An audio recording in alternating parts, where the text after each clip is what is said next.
So install VPN app on OnePlus 15, you just have to go to the Play Store, use the search button here at the bottom and then the search field at the top, and of course we can type VPN in this place.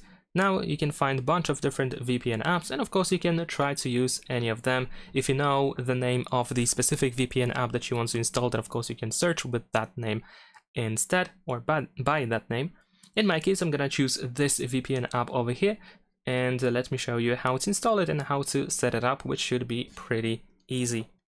So once you install the VPN app, you want to open it.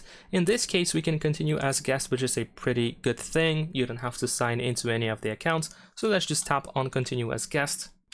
You might see a premium offer or something like that, but in this case, we have the app for free, so you can just simply tap on not now. There we go, and you should be able to connect any of the, well, you cannot really choose if you use the free version of this specific VPN app, but you should be able to connect to a server and your IP should be then hidden or protected, and so on and so forth. And actually your whole connection should be protected at this point. You can of course change server if you want to, or you can disconnect at any point. Of course, different apps have different options. This is why you can of course search for your favorite VPN app in case, let's say, this one is not really satisfying. And that's pretty much it. Leave a like and subscribe.